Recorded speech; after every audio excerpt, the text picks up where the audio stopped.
News 18 Bangla স্বাগত। আমি সব্যসাচী আপনাদের সঙ্গে। বঙ্গ দখলে অল আউট মোদি শাহ 21-এর কুরুক্ষেত্রে রাজ্যের প্রায় সব হেভিওয়েট নেতাকেই প্রার্থী করল বিজেপি, যদিও দিলীপ ঘোষ ছাড়া তিনি সংগঠনের কাজে থাকবেন।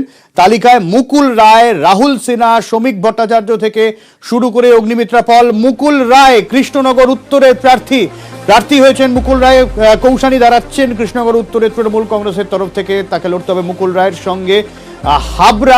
হাবড়া থেকে দাঁড়িয়েছেন রাহুল সিনহা, যদিও শান্তনু ঠাকুর তিনি হাবড়া থেকে প্রার্থী হতে পারেন এমনটাই সম্ভাবনা শুরুতে উঠে আসছিল, কিন্তু না, শান্তনু ঠাকুর নয়, হাবড়া থেকে রাহুল সিনহাকে প্রার্থী করা হলো।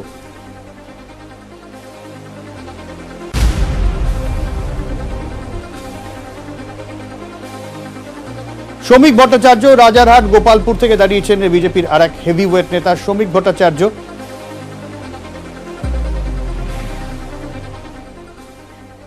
প্রত্যেকটা নির্বাচনই একটা চ্যালেঞ্জ।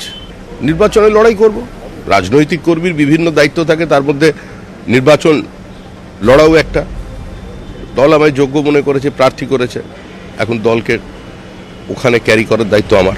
এই যে নির্বাচনটা শুরু হয়েছে পঞ্চায়েত থেকে, এটা সামনের পঞ্চায়েত নির্বাচনে গিয়ে থামবে। এই সবকটা নির্বাচনেই তৃণমূল হারবে, তাহলে একটা বৃত্ত সম্পূর্ণ হবে এবং তারপর আবার পশ্চিমবঙ্গের রাজনীতির নতুন মেরুকরণ, নতুন আঙ্গিক তৈরি হবে। পশ্চিমবঙ্গে 200 আসন নিয়ে বিজেপি সরকার গঠন করবে। চ্যালেঞ্জ ছুড়ে দিলেন শ্রমিক ভট্টাচার্য। রাজারহাট গোপালপুরের বিজেপি প্রার্থী রুদ্রনীল ঘোষ। ভবানীপুর একেবারে হেভিওয়েট জায়গা, কড়া জায়গা। ভবানীপুরে রুদ্রনীল ঘোষ দাঁড়িয়েছেন, যদিও শুরুতে তিনি ভেবেছিলেন হয়তো হাওড়ার যেহেতু ভূমিপুত্র তিনি, শিবপুর থেকে হয়তো তাকে প্রার্থী করা হতে পারে, কিন্তু না, আরো কঠিন চ্যালেঞ্জ এই মুহূর্তে 7-5 না থাকা রুদ্রনীল ঘোষের, যাকে ভবানীপুরে শোভনদেব চট্টোপাধ্যায়ের বিরুদ্ধে লড়তে হবে। একেবারে কঠিন চ্যালেঞ্জ রুদ্রনীলের সামনে। যে আস্থাটা রাখতে পারেননি বলে স্বয়ং মুখ্যমন্ত্রী, অত্যন্ত বিচক্ষণ মানুষ, তিনি কিন্তু পালিয়ে গেছেন ওই অঞ্চল ছেড়ে। যে মানুষ নিজের অঞ্চল ছেড়ে পালিয়ে যান, নিজের বিধানসভা কেন্দ্র ছেড়ে পালিয়ে যান, তার ফলাফল কি হবে সেটা তো ভবানীপুরের মানুষ সিদ্ধান্ত নিয়ে নিয়েছেন এবং পশ্চিমবঙ্গের মানুষ বুঝতেই পারছেন। এত প্রেস্টিজিয়াস একটা সিট, একটা কঠিন একটা সিট, শহরের এত গুরুত্বপূর্ণ জায়গায়, একটা হেভিওয়েট একটা সিটে, সেখানে দল রুদ্রনীল ঘোষকে বিশ্বাস করে আনছেন যে তিনি জিতবেন। এর থেকে বড় আশীর্বাদ, বড় পাওনা ভারতীয় জনতা পার্টির থেকে আমি পেয়েছি। মানে আমি আপ্লুত, আমি কৃতজ্ঞ এবং আমি সেই মান সম্মানটা রাখবো। অনেক সাংসদকেও এবারে ভোটে দাঁড় করাচ্ছে বিজেপি নেতৃত্ব। সেরকমই রানাঘাটের সাংসদ জগন্নাথ সরকার, তাকেও ভোটে দাঁড় করিয়েছে বিজেপি নেতৃত্ব। শান্তিপুর থেকে জগন্নাথ সরকার তিনি এবারে ভোটে দাঁড়াবেন। শান্তিপুরে কিছুটা হলেও বিজেপির গোষ্ঠীদ্বন্দ্ব দেখা দিয়েছিল, কারণ শান্তিপুরে তৃণমূল থেকে অরিন্দম ব্যানার্জি তিনি এসেছেন বিজেপিতে। সেই জায়গায় দাঁড়িয়ে হয়তো গোষ্ঠীদ্বন্দ্ব কিছুটা সামাল দিতেই জগন্নাথ সরকার, তাকে শান্তিপুরের প্রার্থী করা হয়েছে।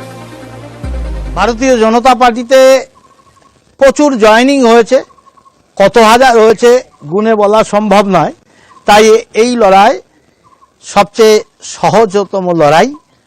দল যেখানে যে দায়িত্ব দেবে আমি সেখানে মাথা পেতে নেব, এ কথা দলের কাছে আগেই বলেছিলাম।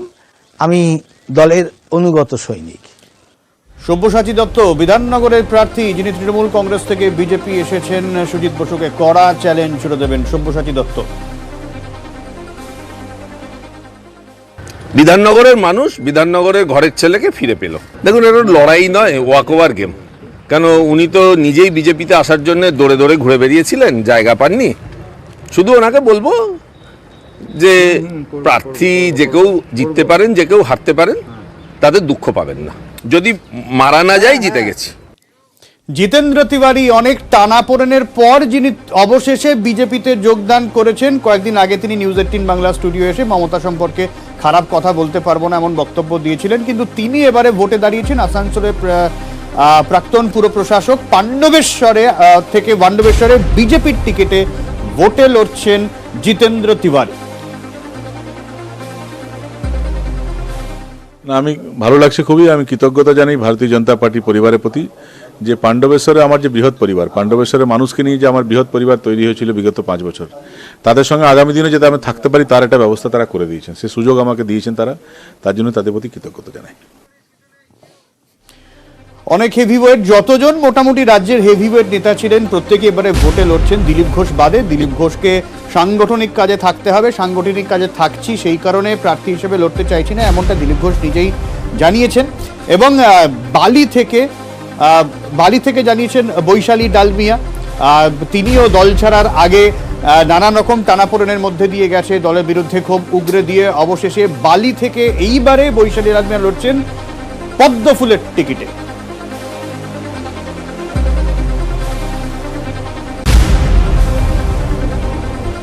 এবং মুকুল রায় যেমন প্রার্থী হয়েছেন তেমনি একইভাবে কৃষ্ণনগর উত্তরে মুকুল রায় প্রার্থী, তার ছেলে শুভ্রাংশু রায় বীজপুর, যে বীজপুর শুভ্রাংশু রায় তৃণমূলের টিকিটে বিধায়ক হয়েছিলেন, সেই শুভ্রাংশু রায় সেই বীজপুর থেকেই দাঁড়াচ্ছেন পদ্ম ফুলের টিকিটে।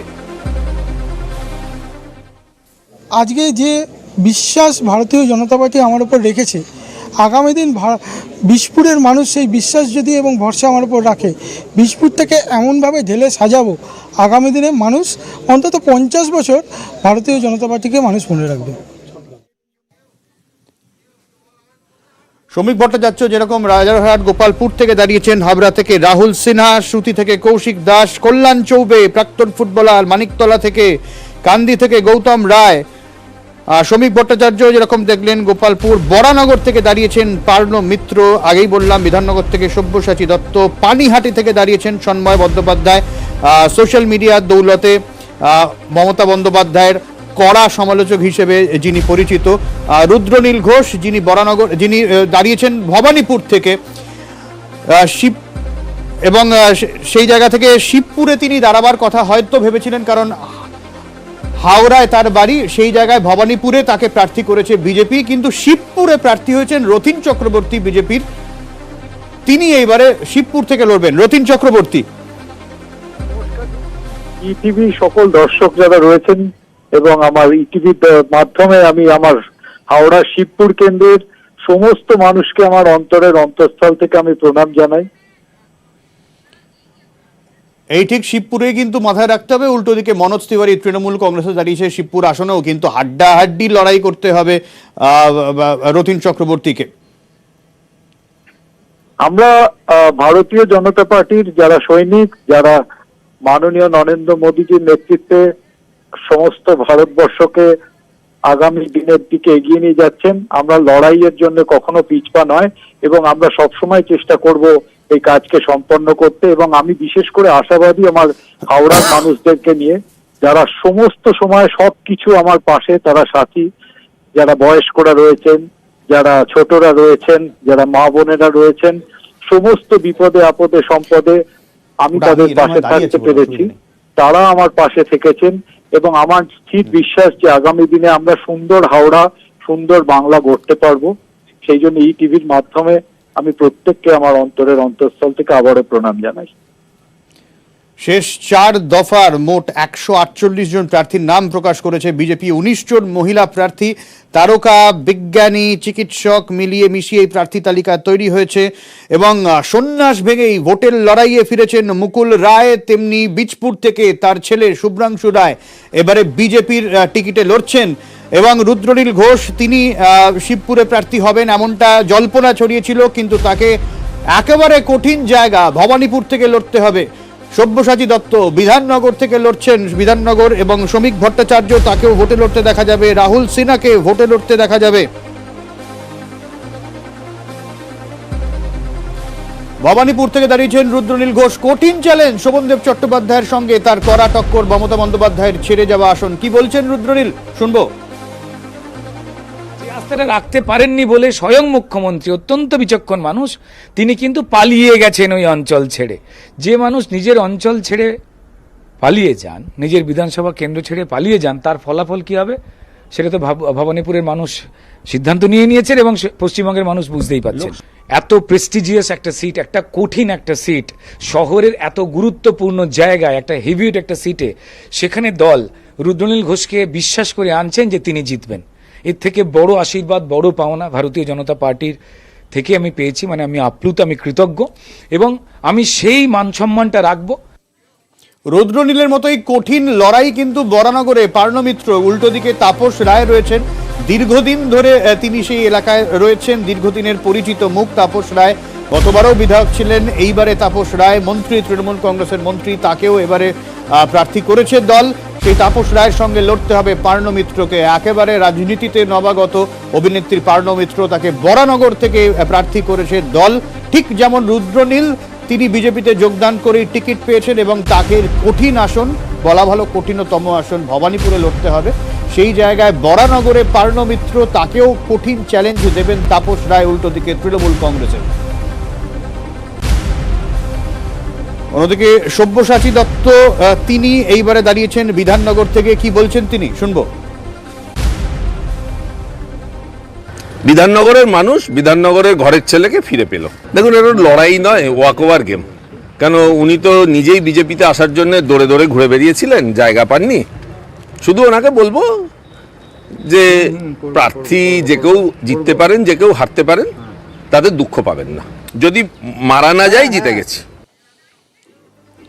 আরো ঘোষণা করা হয়েছে, আসানসোল দক্ষিণ থেকে প্রার্থী হয়েছেন অগ্নিমিত্রা পল, কামারহাটি থেকে প্রার্থী হয়েছেন রাজু বন্দ্যোপাধ্যায়, তাকে লড়তে হবে মদন মিত্রের সঙ্গে। তেমনি শিলিগুড়িতে অশোক ভট্টাচার্যের সঙ্গে লড়াই হবে শঙ্কর ঘোষ বিজেপির। অগ্নিমিত্রা পল, যিনি আসানসোল দক্ষিণের প্রার্থী। কল্যাণ চৌবে, প্রাক্তন ফুটবলার, যিনি মানিকতলা থেকে দাঁড়িয়েছেন। একইভাবে মুকুল রায়, তাকে লড়তে হবে। প্রিয়াঙ্কা টিব্রেওয়াল এন্টালিতে দাঁড়িয়েছেন। তেমনি শুভ্রাংশু, তিনিও বীজপুর থেকে দাঁড়াবেন। জগন্নাথ চট্টোপাধ্যায় এইবারে সিউড়ির প্রার্থী।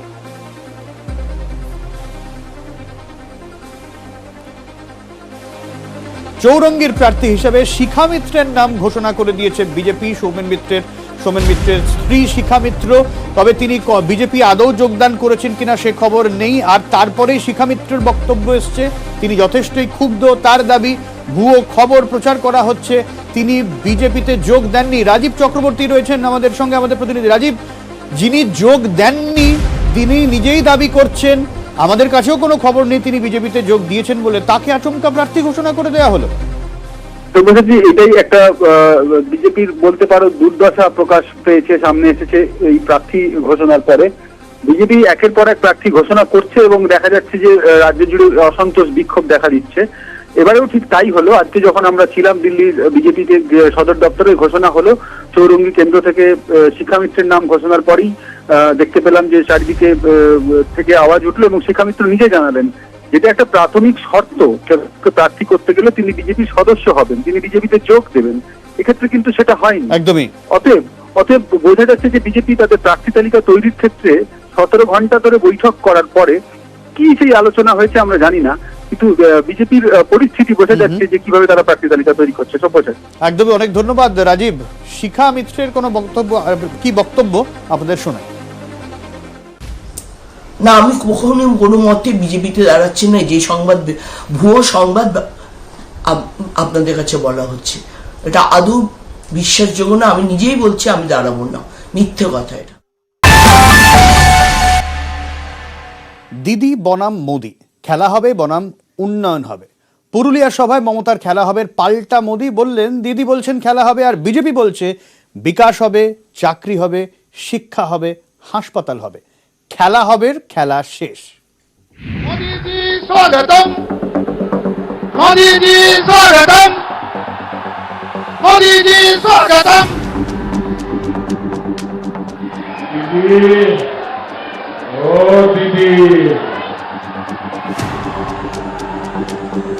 दीदी ये लोग आपसे जवाब मांग रहे हैं।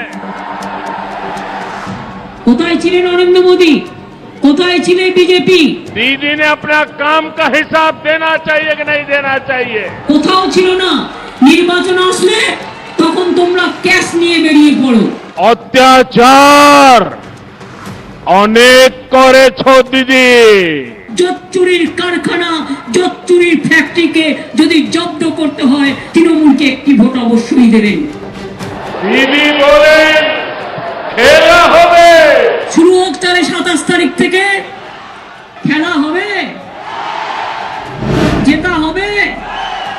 বিজেপি বলে যুব শক্তির সম্পূর্ণ বিকাশ হবে। এই যুদ্ধে বিজেপিকে পরাস্ত করতে হবে। 2 মে দিদি যাচ্ছে, 2 মে দিদি যাচ্ছে। জয় বাংলা, জয় বাংলা। भारत माता की। भारत माता की भारत माता की